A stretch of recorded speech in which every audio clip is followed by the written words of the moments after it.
Hi everybody, this is another episode of Mormon Enlightenment Stories.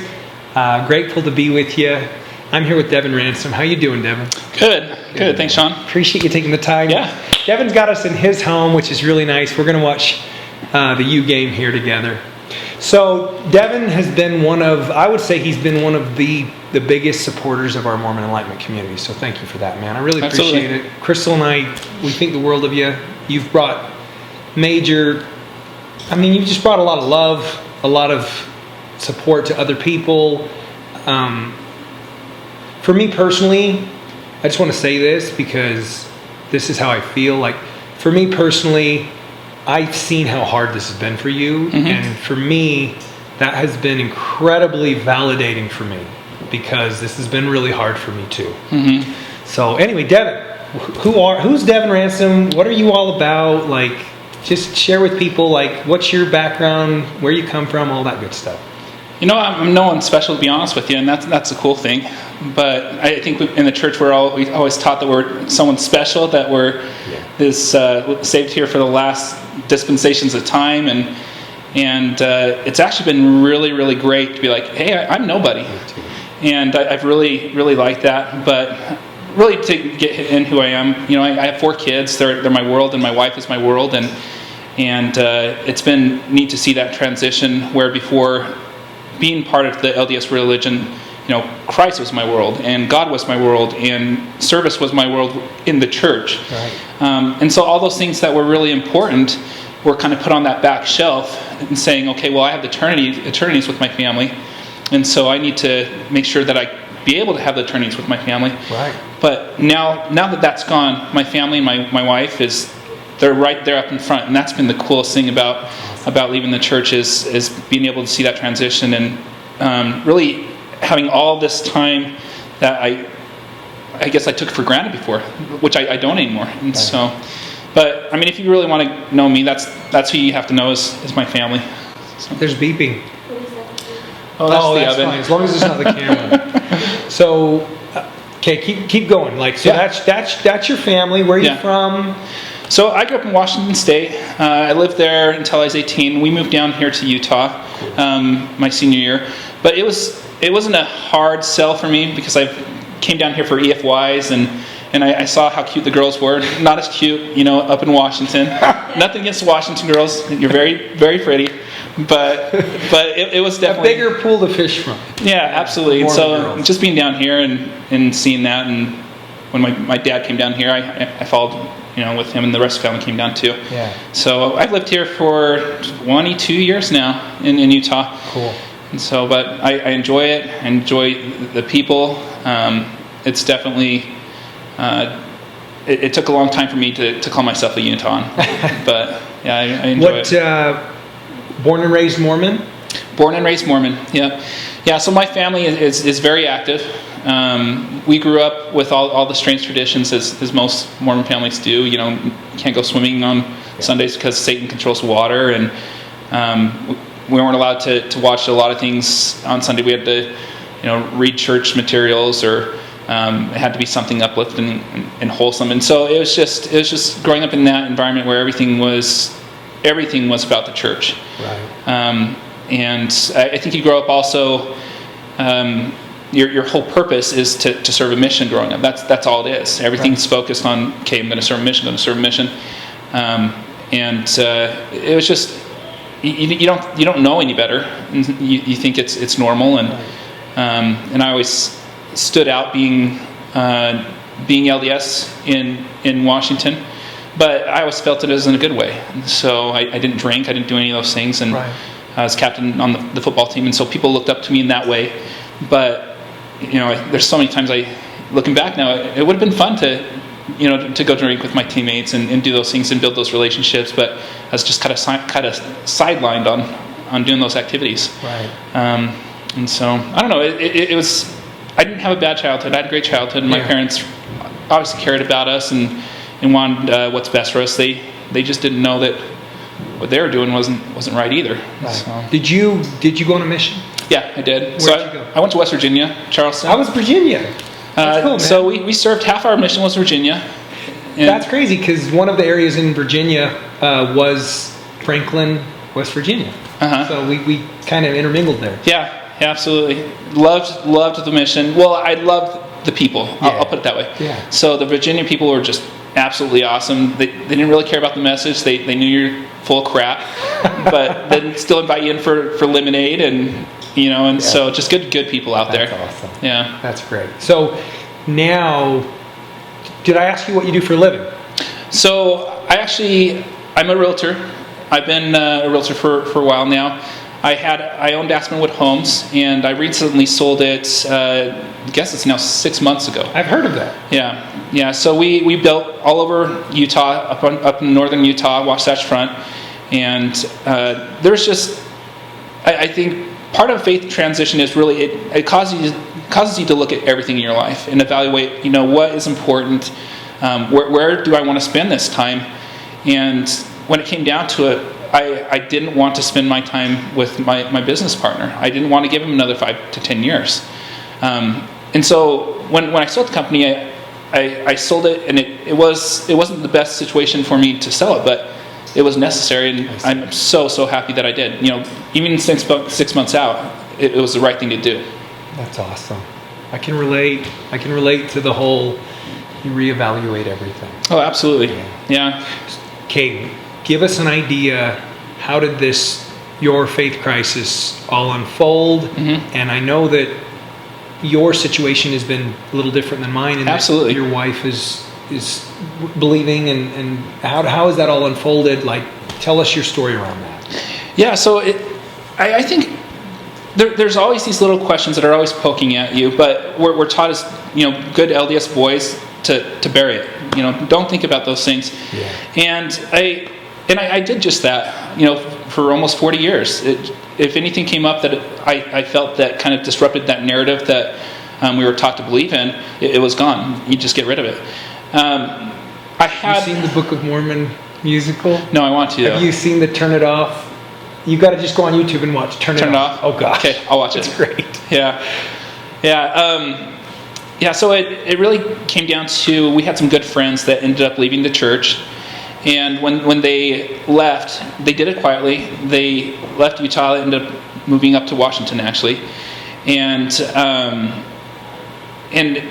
I just had questions like, why did they leave? And so I called my friend up and said, I'm just curious, no judgment or anything like that. I'm just curious why you guys ended up leaving the church. And there really wasn't any judgment. And do you know how many? I've been out 20 months. You know how many people have called and asked me that? Yeah. 0. Are you serious? None. That really blows my mind. Yeah. Even from my Facebook post, my coming out post. Yeah. I had people contact me from that, and so. I mean, I've had people reach out to me, but someone just of their own fruition just contact me like, hey, like tell me. Yeah. That really that's awesome me. That you did that. Is what I'm saying. Like, yeah. It says a lot about you. Well, and I've had a lot of people that have done that too. I think that church is really struggling to keep that narrative in place. And just with all the information that's available right now, I really just think it's a matter of time before it just all comes out and it's just in the open. Yeah. It just can't keep on going the way it's going. That's right. So I reached out to my friend and asked him genuinely why you left the church, and my concern wasn't to sit there and try to get him back in the church. I was just curious. Right.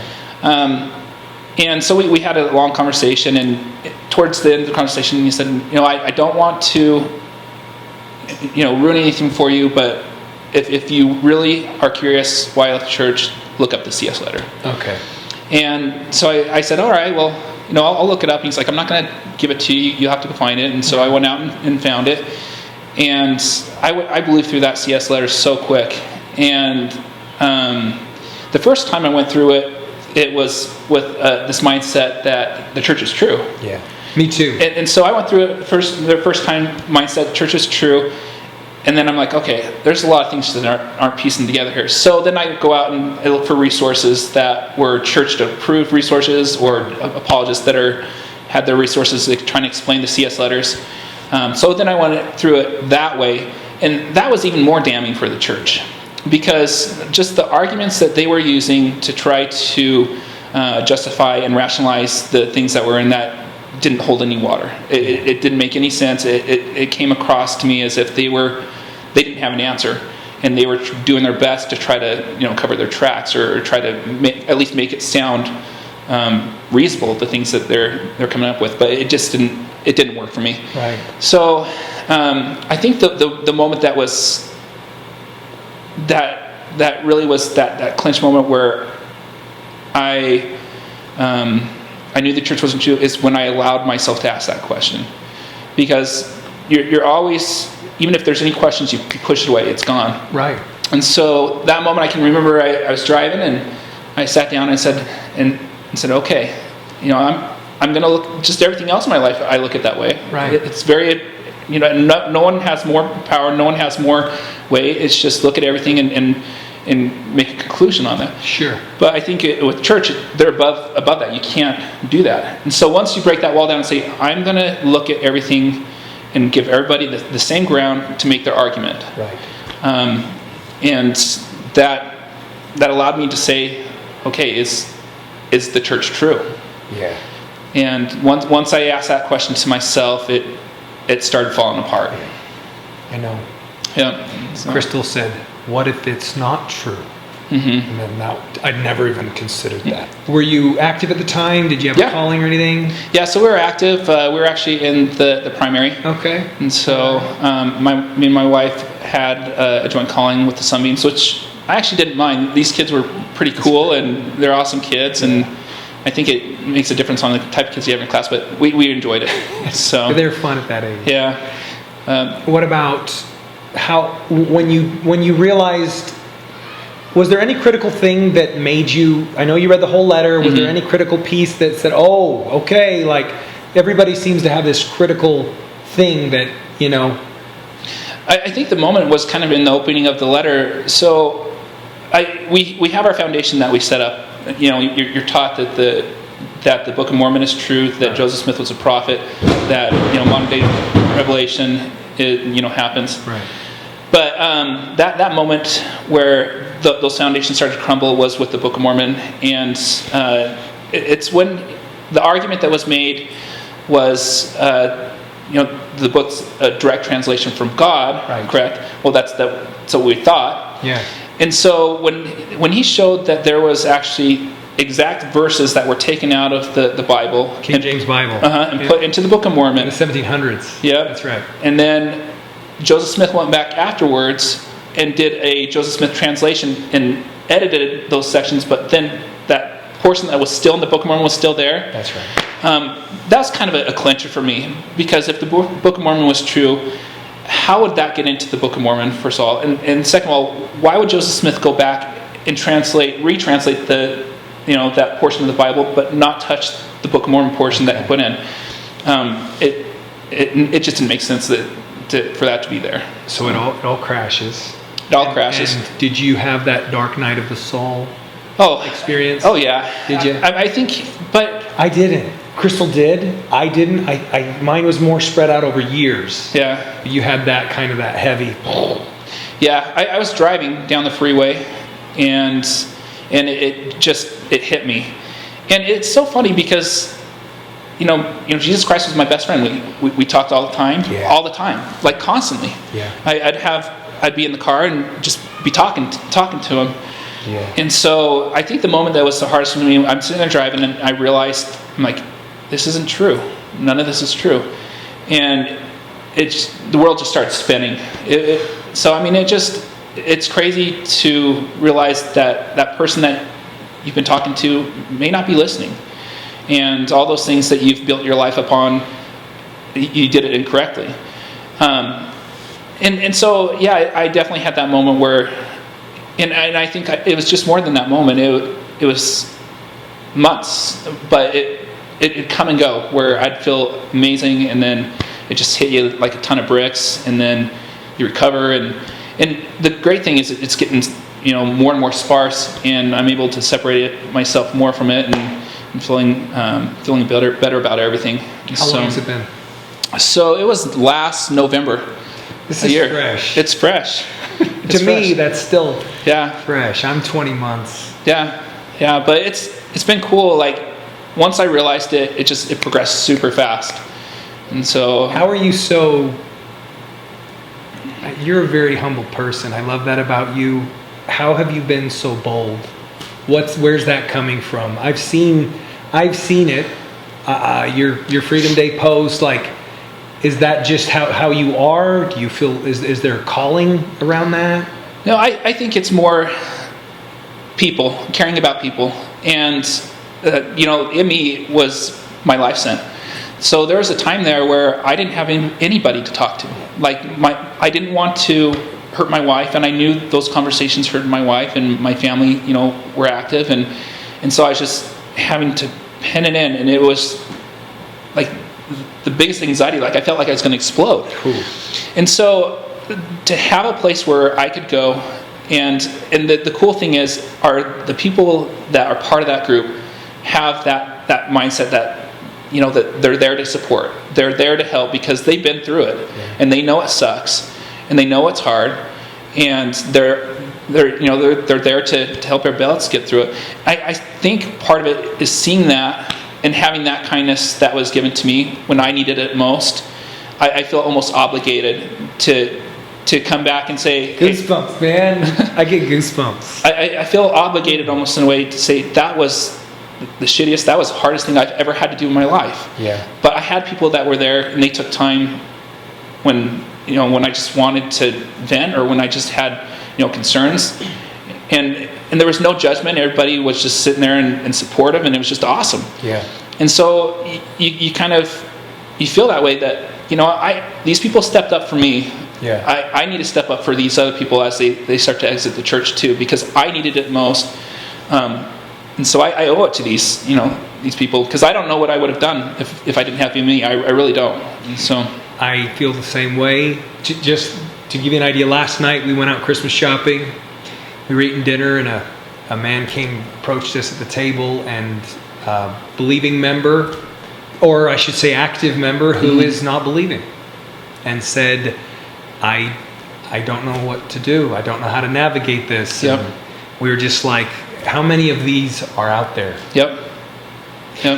How are you doing? How's the marriage? How's the family? How's everything now? Like, I know a lot of people want to know, like, we're not going to sugarcoat it. It sucks. Yeah. Right? But talk people through what can they do? How has it been for you? What can they do to help themselves? How are you doing now? How's your family dynamic doing with your active family that is your upbringing? Like, how's that all? Everything's really great. It just keeps on getting better and better. It does. Those first, and I think everybody, their time frame. There's no set time frame which you have to heal. Yeah. For some people they can move rapidly through it. Other people it might take them years and years. It just really depends on the person. It depends on the trauma that the church brought into that person's life as well. And so I was very fortunate in my situation where it just came down to truth claims for me. But there's a lot of members that of ME that have very substantial trauma that happened to them. And I think it takes time, and you have to be patient with yourself. Allow yourself to go through that trauma, and don't be hard on yourself. Like, just say, hey, this is where I'm at right now. This sucks. I'm going to get through it, and I'm going to heal, and then I'm going to have an awesome life. And then I get to determine who I get to be. Church isn't going to tell me who I'm going to be. The people that might have encroached on my person, they don't get to tell me who I get to be. Mm-hmm. And so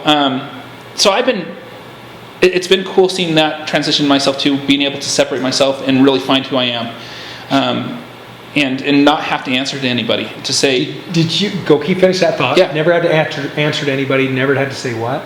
Oh, just I don't have to apologize for who I am. Like, I could be awkward and weird, and that's totally cool, because that's who I am. I don't have to be somebody else that I'm not. Yeah. And I think my whole life is trying to be this perfect person that in my parents' eyes, who they wanted me to be, who a bishop wanted me, who general authorities wanted, expectations. Right. But all those expectations are gone. which is such a cool feeling.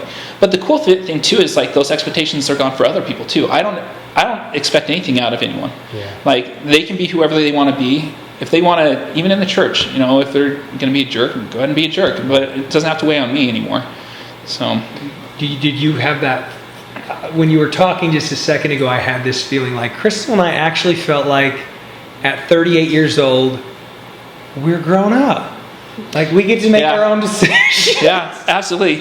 So yeah, it's been so weird. So the drinking aspect, some people don't drink, some people do. Yeah. That's totally cool. Like if you don't drink, who cares? You know, that's your choice. But going in and feeling like a child, you know, getting some beer, walking out of the store, and then I've got to the point now that if I see a member that I know is in the Word, I'll go and grab the beer just so I can go and, you know, put it in front of them. They can see that I'm drinking and stuff. It's been really fun. It's a little bit liberating, isn't it? Oh, absolutely. It is. Yeah. And then I saw a member at the store, and a very active member, one of those ones that has a reserved pew. You know what I'm saying? And I saw him at the store, and it was like, "What's up?" On Sunday. And, on Sunday, and I was like, "What's up?" And he says, I just had to get something. It's just an emergency. I was like, dude, I don't care. You can buy whatever you want. Yeah. Who cares? Yeah. So Devin, like moving forward, any message for people that are? You made a great point. Some people it's going to be a quicker process. Others it won't. What about Devin? Like, what do you see for the future for you? You know, and that's the cool thing. I don't have to be anywhere or go anywhere. You know, I'm just really loving where we're at right now. Like, I'm loving that too. I'm just loving being. Yeah. You know, I didn't take the time, and it's not that I was a bad dad before, but just my priorities were very, very different. Yeah. And so it's been really fun just enjoying my family and my kids, and changing those priorities where I don't have to be away from them as much. And so for me, that's the future. You know, it's an honest answer. That is an honest answer, and I dig it. Cool. Because I feel the same way. Believe it or not, it's like, let's do what feels good. Yeah, absolutely. Let's do what feels right. Let's live. Be kind to everybody. Treat everybody with respect. Yeah. And so, I mean, that's kind of how I feel. As long as you're kind to everybody and just treating everybody the way that you should, I just don't see anything wrong with, you know, trying to determine where your future goes. And so, how about any last thing that you might not have got to share? Any last thought or anything at all that you'd like to close this out with? No, I think people just be patient with yourself. Just allow yourself to go through this process. It is a hard process to go through, but allow yourself to go through it. And we have this picture of perfection. There's no picture of perfection. So just let yourself make mistakes, and don't be hard on yourself. You might have some down days. That's totally cool. You're going to get back up the next day, and it's going to be better. So just be patient with yourself and learn to love yourself. I think that's a key, because we're always taught to give ourselves, right? Yeah. And I think that's what I've had to learn, you know, coming out of this process is to really love myself. Got me too, man. So you give me the goosebumps a lot, this interview. That's one of the reasons I resonated with you, is because I think we have a lot of the similar stuff going on, you know? But thank you. Yeah, thank absolutely. You, Thanks, Sean. for having us. Thanks for being such a contributor to the community. And I don't think I'll ever get sick of, you know, I like how you look at it. Like, you look at it kind of like I do. It's like, when would I ever get sick of helping? Thanks, Sean. Appreciate you. Cool? Yeah.